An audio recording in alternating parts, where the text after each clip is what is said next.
Meinam est une adolescente extrêmement timide et insécure qui porte une boîte sur sa tête en permanence. Elle souffre d'une étrange condition qui la pousse à détester son propre visage. Elle croit sincèrement être la personne la plus laide à exister sur la planète et doit se cacher des autres. En effet, elle ne s'est pas regardée dans le miroir depuis plus de 3 ans et n'est pas sortie de chez elle non plus. Meinam vit avec son frère, Plawan, et son père, Monsieur Bon, qui sont toujours inquiets pour elle. Un soir, Plawan rentre à la maison avec le coude blessé et avoue avoir volé. Pour se sauver des ennuis, il détourne l'attention de son père vers sa sœur, qui se comporte toujours de manière psychotique. En effet, à cause de la maladie de Meinam, elle fait fréquemment des crises de panique et a du mal à respirer quand elle est anxieuse. Le commentaire de Plawan la blesse, lui rendant difficile la respiration. Monsieur Bon, habitué à ses réactions au fil des ans, l'aide à se calmer. Meinam raconte ensuite l'histoire de sa vie sur son blog, expliquant comment elle est devenue un vilain petit canard. Il pourrait être surprenant pour les gens d'apprendre que, pendant les 13 premières années de sa vie, Meinam était comme n'importe quelle personne normale. Elle avait des amis, une vie sociale, et était confiante en elle. Mais alors, au collège, elle est tombée amoureuse du garçon le plus séduisant de sa classe. Elle était tellement amoureuse de lui qu'un jour, elle lui a confessé son amour devant tout le monde. Cependant, à sa grande déception, le garçon n'a pas réciproqué ses sentiments. Au lieu de cela, il a jeté son cadeau par terre et l'a qualifié de la fille la plus laide qui soit. Il lui a même demandé de porter un sac sur la tête, déclarant que son visage était effrayant. Tous ses camarades de classe ont suivi l'exemple du garçon et l'ont qualifié de moche. L'incident a été tellement traumatisant pour la pauvre fille qu'elle s'est isolée de tout le monde autour d'elle et a refusé de retourner à l'école. Monsieur Bon a fait de son mieux pour la convaincre du contraire, mais réalisant qu'elle faisait face à un problème insurmontable pour le moment, il l'a laissé faire l'école à la maison. Après l'incident, Meinam ne s'est pas regardée dans le miroir pendant 1 an et n'est pas sortie du tout. Jusqu'à un jour où elle était à l'extérieur de la maison en train d'essayer de récupérer un ballon coincé. Un étranger s'approcha et proposa son aide. Par réflexe, Meinam mit immédiatement un sac en papier sur sa tête pour cacher son visage. À ce moment-là, elle réalisa qu'elle se sentait plus confiant lorsque son visage était couvert. La position du sac lui semblait juste, presque comme si elle avait trouvé son âme sœur. Et donc, depuis ce jour, elle n'a jamais montré son visage à personne. Finalement, le sac s'est transformé en une boîte, car elle était plus robuste. Sa famille a parfois un aperçu de son visage, mais Meinam préfère rester cachée même d'eux. Elle se permet rarement de regarder dans le miroir. Meinam passe la plupart de son temps à parler anonymement avec des gens sur les médias sociaux. Elle se sent plus à sa place en ligne, car personne ne peut voir le visage des autres. Le lendemain, Monsieur Bon va voir son médecin et demande un remède instantané pour sa maladie. Le médecin clarifie que Meinam n'est pas malade. Elle a une étrange condition connue sous le nom de hikikomori au Japon. Cela affecte principalement les adolescents ou les jeunes adultes qui vivent isolés du monde, enfermés dans leur chambre pendant des jours, des mois, voire des années, refusant de communiquer avec quiconque. Selon le médecin, le cas de Meinam n'est pas si grave car elle parle encore à sa famille, ce qui signifie qu'elle a une chance de socialiser avec d'autres personnes si on la force à sortir. Son seul problème est qu'elle a peur. Le médecin conseille à Monsieur Bon de faire sortir sa fille avant qu'elle ne coupe également les ponts avec sa famille. Au dîner, Meinam utilise une paille pour manger, refusant de retirer la boîte. D'une voix grave, Monsieur Bon demande à ses enfants de l'écouter attentivement. Les frères et sœurs ne le laissent pas parler et supposent soit qu'il a le cancer, soit qu'il est gay. Le père rejette les 2 affirmations et révèle qu'il veut que Meinam aille à l'école avec son frère à partir de demain. Meinam pense qu'il plaisante et riposte comme il s'y attendait. Mais cette fois, Monsieur Bon ne cède pas aux pleurs de sa fille et il est catégorique quant à sa décision. Même Plawan est surpris par la persistance de son père. Meinam déclare qu'elle le déteste et s'enfuit dans sa chambre. Elle pleure pendant l'heure suivante, nerveuse à propos de demain.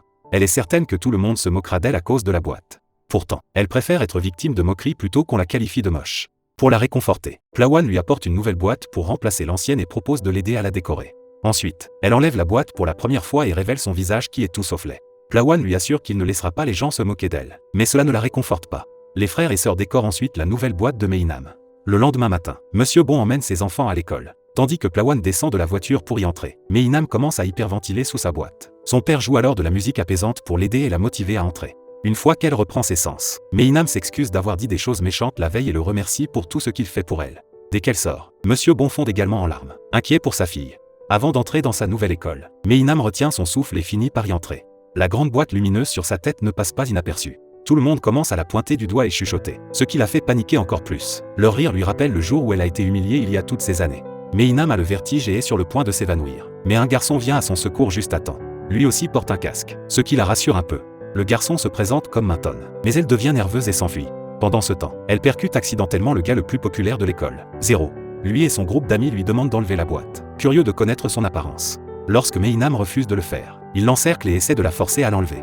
Ils sont arrêtés par Minton, qui enlève son casque et révèle son visage. Zero et Minton se regardent en colère et décident de régler le conflit en dehors de l'école. Minton prend alors la main de Meinam et l'emmène ailleurs. Dans la scène suivante, elle se tient nerveusement devant la classe. Le professeur a été informé de sa condition, alors elle demande aux élèves de respecter sa vie privée. Mais, en adolescent typique, il commence à la harceler, l'incitant à leur montrer son visage. Minton est également dans la même classe et est en colère contre le comportement de ses camarades. Meinam se dirige discrètement vers le dernier siège et reste la tête baissée la plupart du temps. Pendant la pause déjeuner, elle va à la cafétéria à la recherche de son frère, mais ne le trouve nulle part. Les élèves ne cessent de la fixer et de parler d'elle. Deux gars la voient manger avec la boîte sur la tête et la forcent à l'enlever. Tout le monde les voit la harceler mais rit au lieu de l'aider. Finalement, Meinam quitte les lieux et court dehors en pleurant, laissant sa nourriture inachevée. Lorsqu'elle se retrouve seule dans la cour de récréation, Minton apparaît soudainement à côté d'elle. Il porte un casque, ce qu'elle pense être une moquerie à propos de sa boîte. Minton précise qu'il aime simplement son apparence avec le casque. Il partage ensuite son sandwich avec elle, car elle n'a pas pu manger plus tôt. Meinam se sent beaucoup plus à l'aise de parler avec lui après cela. Il plaisante et rit, mais elle annonce ensuite qu'elle ne viendra pas à l'école le lendemain. Minton déclare qu'elle est son amie et la pousse à venir, même si c'est seulement pour lui. Après l'école, Minton et l'intimidateur, Zero, se rencontrent, comme il l'avait promis. Ils se lancent dans une altercation verbale en raison de leurs différences. Minton insulte Zero pour toujours traîner avec ses pions, et le met au défi pour un combat en tête-à-tête. Zero accepte et s'avance après avoir demandé à ses amis de rester en arrière. Minton donne le premier coup de poing, mais Zero riposte avec un coup tout aussi puissant. Alors qu'elle rentrait chez elle, Meinam assiste à leur lutte. Soudain, la police arrive et les gars doivent se séparer. Zero la voit en partant et l'entraîne avec lui. Après s'être éloigné dans un endroit calme, il la force de retirer la boîte de sa tête dans une scène climatique. Il pose les yeux sur son visage et reste sans voix. Mais Meinam pense qu'il la fixe parce qu'elle est laide. Les souvenirs de son traumatisme passé continuent de tourner dans sa tête, et elle s'évanouit. Lorsque Meinam se réveille enfin, elle se retrouve dans un lit d'hôpital sans sa boîte. Elle panique immédiatement et doit porter un masque facial pour se calmer. Son père s'excuse de l'avoir forcée à aller à l'école. Il se blâme d'avoir provoqué son hospitalisation et lui permet de rester à la maison comme elle le voulait. Contre toute attente, Meinam déclare qu'elle veut retourner à l'école uniquement parce qu'elle veut se venger de Zero pour l'avoir forcée à enlever la boîte. Le lendemain, Zero est seul à penser à Meinam. Il est confus sur pourquoi elle couvre son visage alors qu'elle est si belle. Juste à ce moment-là, Meinam arrive et le gifle pour ce qu'il a fait hier.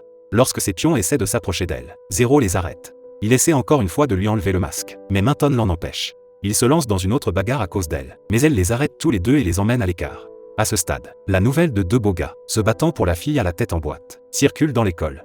Meinam réprimande les gars pour avoir rendu sa vie encore plus difficile. Lorsque Minton dit qu'il voulait seulement l'aider, Zero rit. Il est sûr que Minton est attiré par elle comme lui. Minton sent aussi que Zero essaie de s'approcher de Meinam et lui demande si c'est vrai. Un Zero embarrassé le nie, qualifiant Meinam de moche. Le commentaire lui rappelle son traumatisme et la fait retomber dans l'inconscience. Minton l'aide pendant que Zero est laissé derrière, jaloux. Le lendemain, Meinam retourne à sa phase d'insécurité. Elle refuse de sortir de sa chambre ou de parler à quiconque. Monsieur Bon et Plawan discutent de ce qu'ils peuvent faire pour l'aider quand quelqu'un les appelle de l'extérieur de leur maison. Zero est venu présenter des excuses à Meinam pour son erreur, mais Monsieur Bon refuse de le laisser entrer, l'accusant d'avoir renvoyé Meinam dans la spirale de la dépression. Le lendemain matin, Minton vient la réconforter, mais elle refuse de le laisser entrer dans sa chambre. À sa demande répétée, elle met un masque facial et le rencontre. À sa grande surprise, il a fabriqué une boîte en forme de canard qu'elle peut utiliser pour couvrir son visage. Meinam ne peut s'empêcher d'éclater de rire à la vue. Il a également fabriqué un casque de canard pour lui-même. Ils portent leurs équipements respectifs et commencent un groupe appelé Daft Punk. En réalité, ils mangent simplement ensemble. Minton promet de prendre soin d'elle et la convainc de revenir à l'école le lendemain matin. Il la conduit à l'école avec lui. Lorsque Meinam est seule, Zero s'approche d'elle et tente de s'excuser, mais Plawan lui dit de s'éloigner d'elle. Plus tard, en classe, une fille nommée Ozone s'approche de Meinam et lui demande un service. Il s'avère qu'une rumeur circule à l'école selon laquelle Meinam et Zero sortiraient ensemble, car il peut obéir à ce qu'elle dit. Ozone veut que Meinam l'arrête de maltraiter les gens. Meinam n'y avoir quoi que ce soit à voir avec lui et s'en va.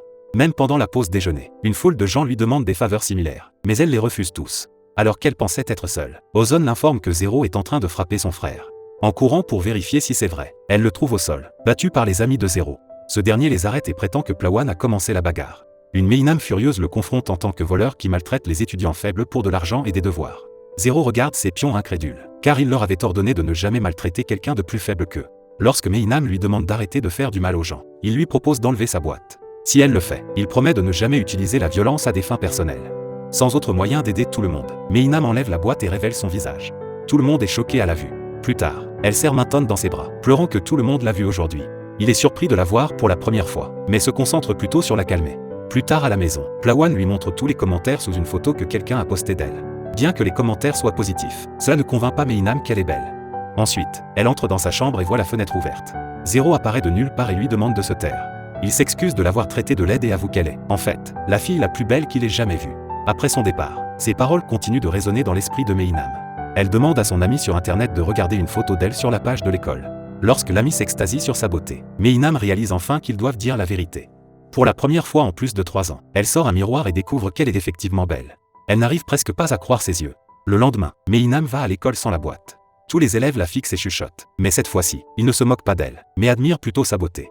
Bien que nerveuse, mais Inam est prête à commencer une nouvelle vie avec la confiance qu'elle n'avait jamais eue auparavant.